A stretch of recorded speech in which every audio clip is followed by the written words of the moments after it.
हमारे साथ नीम करोली धाम के महंत श्री त्यागी जी महाराज जी हमारे साथ हैं और इनसे हम पूछेंगे आज की कथा के बारे में और आज के जो मंदिर यहाँ प्रांगण है ये कैसे बना, कब बना और नीम करोली जी बाबा यहाँ पे कब आए। प्रणाम महाराज जी। जय हो। हर हर हर। महाराज जी यहाँ पे सबसे पहले नीम करोली बाबा कब आए और यहाँ का इतना बड़ा दिव्य धाम कैसे बना, थोड़ा बताएं। भाई बाबा जी तो ट्रेन से सफर कर रहे थे। 1912 में बाबा जी टुंडला से बैठ करके गंगा स्नान करने के लिए जा रहे थे। तो जैसे ये नीम करोली गांव का नाम है, बाबा का नाम नीम करोली नहीं, इसी गांव के नाम से बाबा का नाम नीम करोली पड़ा। तो जैसे ही नीम करोली गांव आया तो स्टेशन था नहीं यहाँ, तो बाबा को टीसी ने टिकट चेकिंग किया तो टिकट तो था नहीं बाबा के पास, फर्स्ट क्लास में बैठे थे। तो उन्होंने भाई टिकट पास बताइए, टीसी ने कहा। उन्होंने कहा मेरा टिकट पास तो हनुमान जी के पास है। तो उन्हें गुस्सा आ गया टीसी को कि एक तो टिकट भी नहीं और ऊपर से बात भी ये जवाब उल्टा दे रहे हैं। उन्होंने तो अपने हिसाब से ठीक दिया था जवाब बाबा ने कि हमारा टिकट तो हनुमान जी के पास, लेकिन अब उनको ये लगा एक तो टिकट पास भी नहीं और फर्स्ट क्लास में बैठे और ऊपर से कह रहे हनुमान जी के पास टिकट है। तो उन्होंने उसको बाबा जी को उन्होंने धक्के मार के नीचे उतार दिया, चैन पुलिंग करके। और उसके बाद फिर ट्रेन में लाखों प्रयत्न करने के बाद में ड्राइवर जो है वो गाड़ी चलती नहीं है। बाबा जी उतर करके अपने चले आए। तो ये गांव जंगल था पूरा, यहाँ गांव तो पीछे था, जंगल में आके पूरा जंगल जो आप आश्रम देख रहे हैं आलीशान, तब आश्रम नहीं था, जंगल था कुल, पेड़ पौधे थे, आम के बगीचे थे।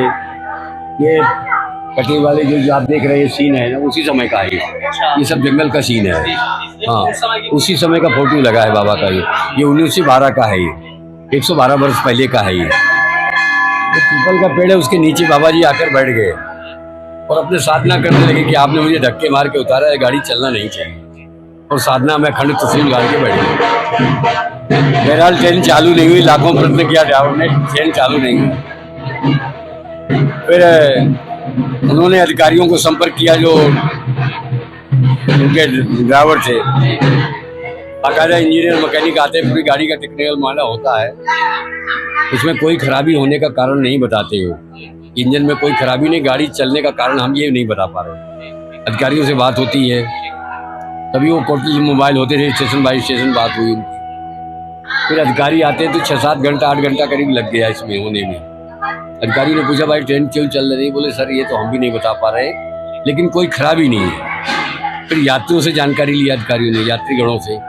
उन्होंने बताया कि इसमें एक बाबा जी बैठे थे, उनको आपके टीसी महोदय ने धक्के मार के उतारा, इसलिए गाड़ी चलेगी नहीं आपकी। हो सकता है कि आप उनको क्षमा याचना करें तो गाड़ी चल सकती, क्यों उस समय तो संत महात्माओं का बहुत बैलेसन था। 100 साल पहले तो संत महात्मा जंगल में रहते थे, बड़ा बैलेसन होता था। आज की तारीख में कुछ ढोंगी लोग अंदर आ गए तो इसलिए सब दिक्कतें बढ़ गई। तो फिर अधिकारियों ने कहा कि आप पता लगाएं, उनको यात्रियों का आप पता लगाइए कि बाबा जी हैं कहाँ।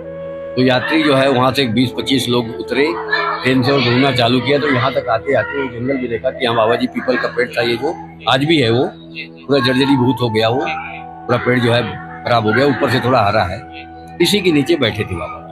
तो जब यात्रियों ने देखा तो बाबा जी को जाकर उनको बताया कि आप चले उनसे क्षमा याचना करें तो हो सकता है कि। फिर अधिकारी आते हैं और उनसे क्षमा याचना कहते हैं कि भाई आप चलिए, बाबा जी आपकी वजह से ट्रेन नहीं चल रही है और आप चलिए।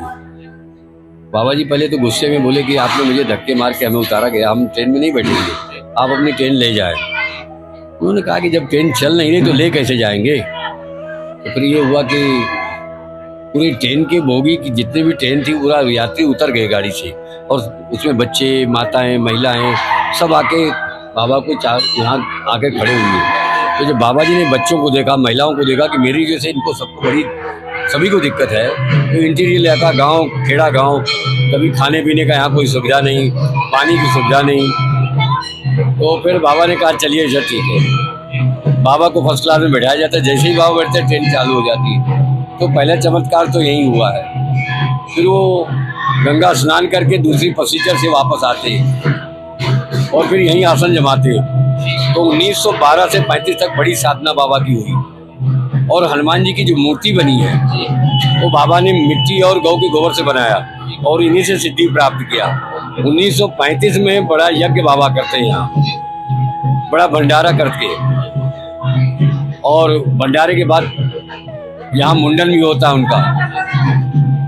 जटा निकाल देते हैं, यहीं जटा रखे थे, बाबा ने यहीं निकाला है 35 में। फिर उसके बाद साधारण रहते थे और 35 में भंडारे के बाद वो यहाँ से चले गए, फिर नहीं आए। फिर एक 42 में आए, 1942, तो गंगा स्नान करके वहीं से वापस चले गए फरुखाबाद से, यहाँ वापस नहीं आए।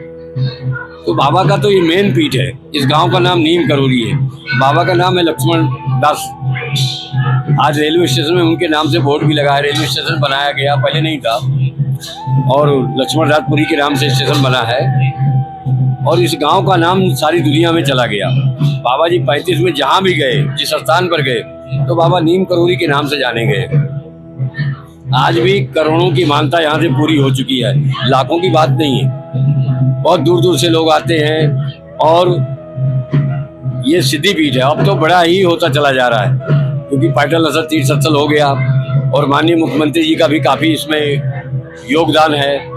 ये अभी जो आपका आगरा एक्सप्रेस है, इसको यहाँ से रिंग रोड से जोड़ दिया उन्होंने, गंगा एक्सप्रेस को रिंग रोड दे दिया, एक 100 फुट का रोड यहाँ से दे रहे हैं। तो बड़ा ये सब साल 2 साल के अंदर आप देख लेंगे कि मतलब बड़ा ही हो जा रहा है। प्रभु जी महाराज, जैसे यहाँ पे बाबा की एक कथा प्रचलित है, इसमें बाबा ने पहले पुरानी गुफा में तपस्या करी, तो उसका क्या थोड़ा बताएं? गुफा तो यहीं से है, नीचे से है, हमारे राधा कृष्ण की जो मंदिर है, उससे नीचे से गुफा यहाँ से वहाँ तक है, लेकिन वो बीच में बंद कर दी गई, क्योंकि इतनी सिक्योरिटी कहाँ लाएंगे हम लोग, बड़ी समस्या हो जाएगी। इसलिए वो यहाँ का साधना कक्ष का रखा गया है और वो दर्शन के हिसाब से रखा गया। वो भी सभी को नहीं जाने दिया जाता है, जो विशेष कोई रिक्वेस्ट या महान आत्मा हैं, जो साधक हैं, तो उन्हें जाने दिया जाता है कि साधना करें वो। बाकी पब्लिक के लिए कर देंगे तो हमारी बहुत बड़ी समस्या बन जाएगी, इसलिए वो जाने नहीं दिया जाता है। एक कहानी बाबा के लिए ये प्रचलित है कि बाबा एक बार हनुमान जी को घूसा मार दिए कि उनको खाना नहीं मिला, वो क्या है, थोड़ा वो बताएं। अब वो तो देखिए, ऐसा कहानी तो बाबा की बहुत है, और बाबा ने तो हनुमान जी से, बाबा जी डायरेक्ट बात होती थी। बाबा जी और हनुमान जी में कोई अंतर नहीं था, क्योंकि गीता में लिखा हुआ है कि रामंत योगिन सरामा, जो योगी पुरुष होते मैं उनमें रमन करता हूँ, मुझ में रमन करते। तो ये तो बड़ा खेल है, भगवान का और भक्त का बड़ा खेल है। तो अब घूसा मारने की कोई बात नहीं होती है, लेकिन जब कोई मान लीजिए कष्ट है किसी बात को, भक्त का जो सरेंडर हो चुका है, तो वो भगवान से ही तो कहेगा ना अपनी बात को। वो सीरियस में कहा उन्होंने, मारने का तो लोगों ने बना लिया है साहब, उन्होंने मारा नहीं, लेकिन सीरियस में कहा कि जब आपके स्थान पर मैं बैठा हूँ और मुझे खाना भी नहीं मिले, तो फिर क्या है ये साधना तपस्या से क्या मतलब है। तो ये सारी चीजें होती हैं, हम लोग के साथ भी बीतती हैं, ऐसा नहीं है, और बीती हुई है। तो ये तो सभी के ऊपर होता है, ये तो परीक्षाएं हैं, और ये भी भगवान परीक्षा लेता है इस तरह कि आप और परीक्षा में पास हो जाएंगे तो आगे बढ़ जाएंगे, इसलिए परीक्षा लेता है भगवान, और कोई बात नहीं होती है। मान जी, आप यहाँ पे कब से हैं, सेवा कर रहे हैं महाराज जी की? हम तो एक्चुअली में 2011 से यहाँ हैं और दिल से लगे हुए हैं, तन मन से सेवा में लगे हुए हैं। जो भी हमारा है, हम सोचते हड्डी हड्डी यहाँ सफल कर लें भगवान के यज्ञ में, क्योंकि भगवान ने अवसर दिया है हमें सफल करने का। तो तन मन धन जो भी है समर्पित करके कार्य करना है, इसलिए, और दिल से सेवा करना है। क्योंकि देखिए ऐसा है, संस्कृत में लिखा हुआ श्रद्धा विश्वास रूपिणी, आपकी श्रद्धा विश्वास का खेल है। भगवान आपका निर्मल मन जन सो मोहि पावा और मोहि कपट छल छिद्र भावा, जिसका निर्मल मन है गंगा के समान, वो भगवान को प्राप्त कर लेता है। उसमें छल कपट राग द्वेष पाखंड झूठा नहीं चलता है। ईश्वर को तो भगवान को भाव चाहिए कि आपका भाव क्या है।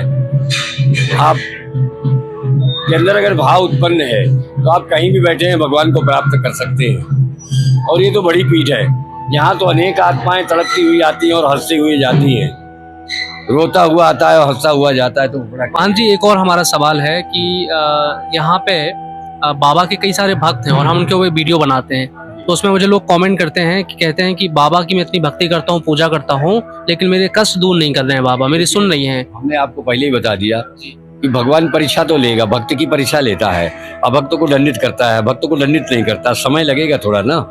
आपने मान लीजिए आपकी उम्र है 35 साल सपोज, ठीक है, आपने भक्ति किया मान लो 2 साल से या 5 साल से, तो 30 साल में आपने क्या किया उसका तो हिसाब किताब देना पड़ेगा ना।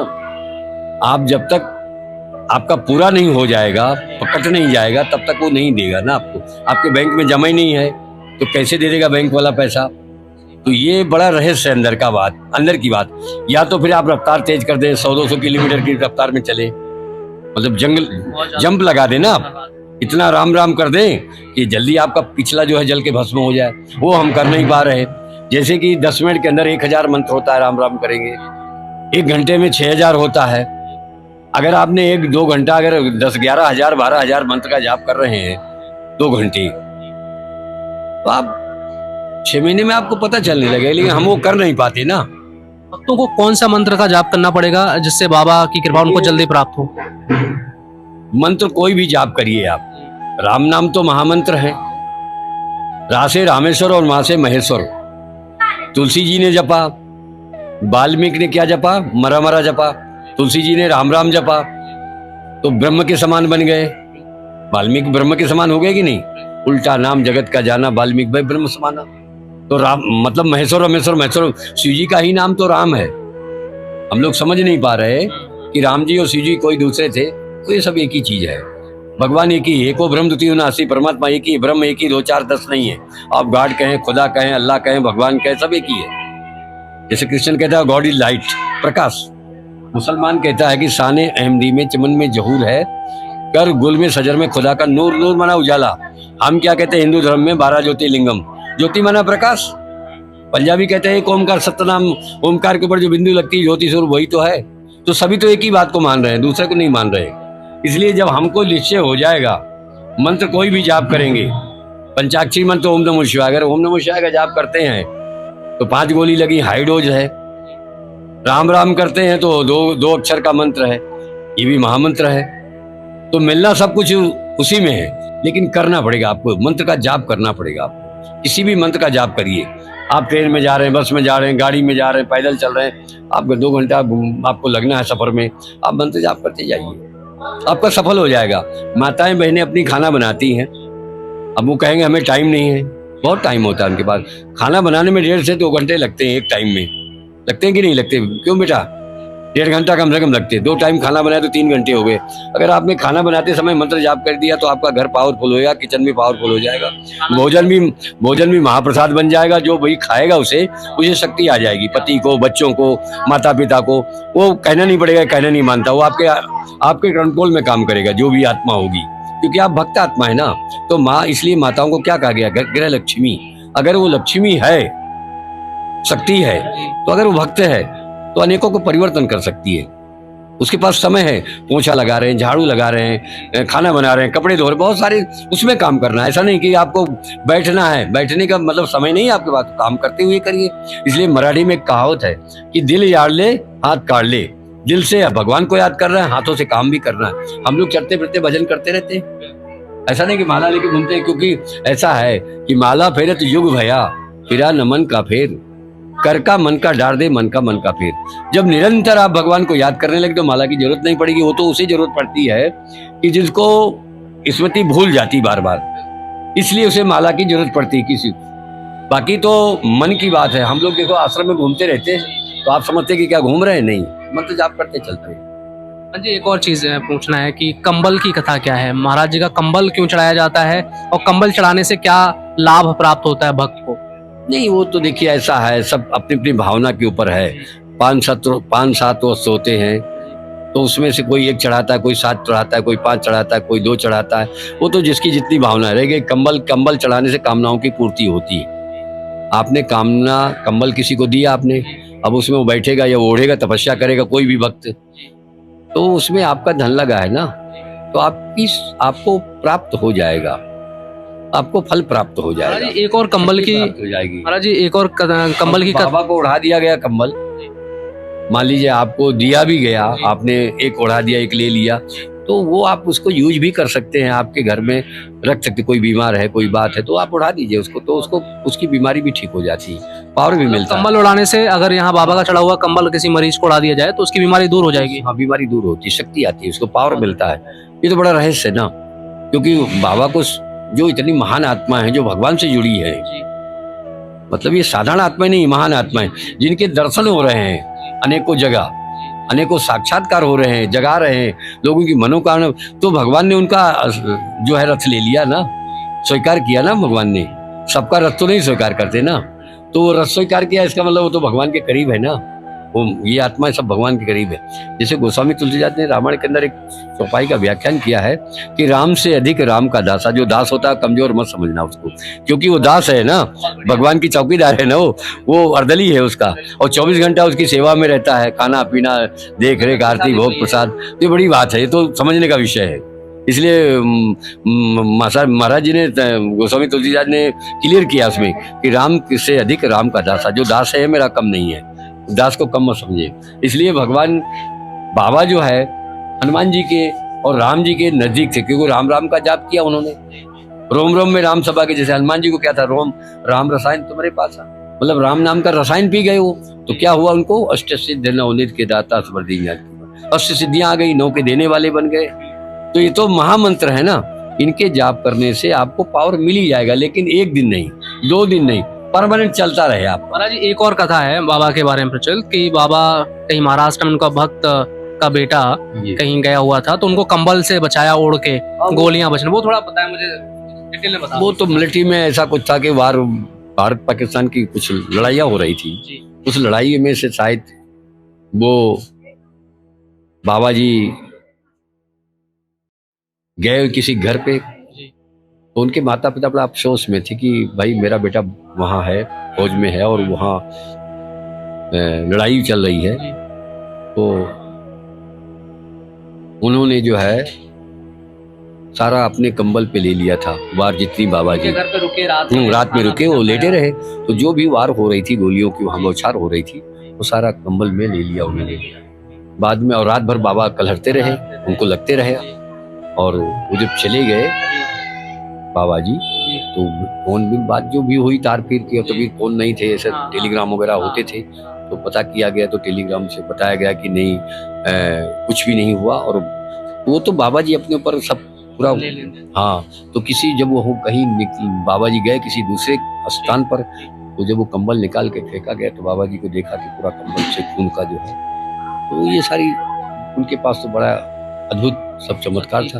अब जैसे यहाँ है, तो आपको वृंदावन में मिल जाए, कहो आगरा में मिल जाए, अनेकों को ऐसा दर्शन हो रहे हैं। हम लोग महाराज जी बिल्कुल, हम लोग आज भी जो है मानते हैं कि बाबा जी पार्थिव शरीर में ना हो, भले हैं, लेकिन उनके दर्शन किस रूप में होते होंगे पता तो चलता नहीं होगा, हम लोगों के अंदर इतनी दिव्य दृष्टि तो है नहीं। अनेकों रूपे में हो जाते हैं, अनेकों रूपे में हो जाते हैं। एक बार कोई बाहर से आया था, तो ठंडी का सीजन था, दिसंबर का महीना था, तो वहां से मोहम्मदाबाद से गाड़ी कहीं इधर ले लिया उसने, देहात क्षेत्र में आ गया, तो ये पुल, नीचे पुल है रेलवे का, तो कोहरा बहुत था, दिसंबर महीने में 2018 की बात है। अब उसको रास्ता नहीं समझ में, गांव से अंदर आगे, पहले मेन रोड था तो उसमें नहीं, उसने किसी ने बता दिया इधर से बेहोर से, तो वो बीच में अंदर से घुस के यहाँ से आ गया। गाड़ी जब पुल के नीचे आई तो उसे बहुत कोहरा था, अंधेरे में दिख नहीं रहा था, गाड़ी खड़ा करके वो देखने लगा, प्याज खोला तो बाबा जी खड़े थे, तो बोले कि बेटा क्या हुआ, सीधा मंदिर रास्ता गया है, और जल्दी जा, तू आरती का समय हो रहा है, 5:30 आरती होती, मंगल का दिन था। तो अब हम लोग 6 बजे करने लगे, ठंडी ज्यादा होती, पहले 5:30 होती, वो सीधा बोले जाओ, सीधा रास्ता गया है, इतना कह के बाबा जी अपना अंतर्ध्यान। तो आज हमारे साथ थे श्री त्यागी जी महाराज, जो नीम करोरी गांव आश्रम के महंत हैं, और यहाँ उन्होंने बाबा की कई कथाओं का विवरण दिया, कई